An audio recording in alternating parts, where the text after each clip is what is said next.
नमस्कार दोस्तों, आप सभी का हमारे चैनल पर स्वागत है। दोस्तों, हम पढ़ रहे हैं इस्लाम की किताब कुरान। तो चलिए शुरू करते हैं। बाजार में एक ईसाई दास था जो एक बूत चलाता था। मोहम्मद उसके पास जाता और लंबी बात करता था। इससे कुरैश कहने लगे कि मोहम्मद ने कुरान में जो लिखा है वो उसी ईसाई से सुना है। उस पर कुरान की प्रतिक्रिया क्या है, चलिए जानते हैं। कुरान की सूरह 32 आयत 1। अलिफ लाम मीम। इसमें कोई संदेह नहीं है कि यह पुस्तक सभी संसारों के स्वामी अल्लाह द्वारा उतारी गई है। वे क्या कह रहे हैं कि उस मोहम्मद से ने यह पुस्तक अपने मन से गढ़ डाली है? नहीं, यह सत्य कुरान तुम्हारे अल्लाह द्वारा भेजी गई है, जिससे कि तुम उन लोगों को आगाह कर सको जिन्हें अभी तक आगाह नहीं किया गया है, जिससे कि उनका पथ प्रदर्शन हो। रात की यात्रा। कुरान की सूरह 17 आयत 1। पवित्र है वह अल्लाह जिसने एक रात अपने सेवक को मक्का के पवित्र मस्जिद हराम से सबसे दूर स्थित मस्जिद अक्सा यरूशलेम की यात्रा कराई। उस यरूशलेम के आसपास हमने अल्लाह कृपा बरसाई कि वह हमारे चिन्ह देख सके। वही और केवल वही सब कुछ सुनता है और देखता है। जिब्राइल मोहम्मद को यरूशलेम के उस मंदिर स्थल तक ले गया। वहां उस मंदिर में ईसा, अब्राहम, मूसा और अन्य पैगंबर थे। मोहम्मद ने उन सबको नमाज पढ़ाई। इसके बाद जिब्राइल मोहम्मद को 7वें जन्नत तक ले गया। जब मोहम्मद 7वें जन्नत में पहुंचा तो अल्लाह ने उसे दिन में 50 बार नमाज पढ़ने का कर्तव्य दिया। जब वह लौटा तो मूसा ने पूछा, अल्लाह ने उससे कितनी बार नमाज पढ़ने को कहा? जब मूसा ने सुना कि 50 बार, तो बोला, नमाज भारी काम होता है, जबकि तुम्हारे लोग कमजोर हैं। वापस जाओ और अल्लाह से अपने और अपने समुदाय के लिए नमाज की संख्या कम करने को कहो। इस प्रकार वह बार बार जाता और अल्लाह नमाज की संख्या कुछ कम कर देता। अंततः अल्लाह ने नमाज की संख्या 5 कर दी। उसी रात की यात्रा में हमने मोहम्मद को यहूदी पैगंबरों के उत्तराधिकारी के रूप में देखा। यहाँ हम देखते हैं कि मोहम्मद की आवश्यकता अनुसार नूह और मूसा की कहानी ले ली गई। कुरान की सूरह 10 आयत 71। उन्हें नूह की कहानी बता कि कैसे जब उसने अपने लोगों से कहा, हे मेरे लोगों, यदि मेरा तुम लोगों के बीच रहना और अल्लाह के चिन्हों का स्मरण करना या कराना तुम्हें अखरता है, तो भी मैं अब भी अल्लाह पर ही विश्वास करता हूँ। तुम लोग मेरे विरुद्ध जो करना चाहो करो। चाहो तो अपने नकली ईश्वरों को भी बुला लो। तुम्हारी योजना तुम पर तनिक भी छिपी न रह जाए। इसके बाद मेरे बारे में जो कुछ करना है कर जाओ। इस काम में विलंब न करो।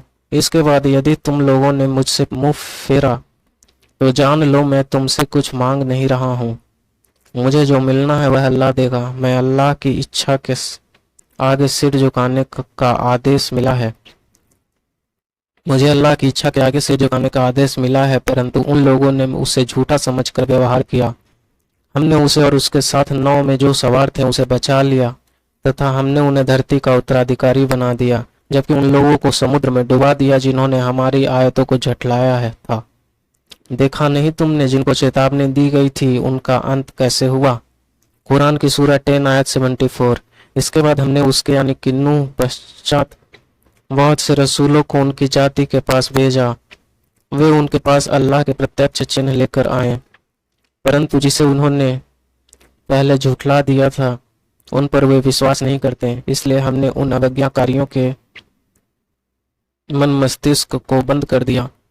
फिर हमने अपने चिन्हों के साथ मूसा और एरन, हारून को फिरौन और उसके दरबारियों के पास भेजा, पर वे अहंकारी और दोषी लोग थे। जब उनके पास हमारा भेजा हुआ सत्य आ गया तो भी वे बोले, यह तो खुला जादू टोना है। कुरान की सूरह 10 आयत 77। मूसा ने कहा, जब तुम्हारे पास सत्य आया तो तुम सबने क्या कहा था कि यह जादू टोना है? पर जादूगर कभी सफल नहीं होते हैं। कुरान की सूरह 10 आयत 78। उन्होंने कहा, क्या तुम हमारे पास इसलिए आए हो कि हमें हमारे पूर्वजों के धर्म से दूर कर दो, जिससे कि तुम और तुम्हारा भाई इस स्थान पर प्रभुत्व जमा ले?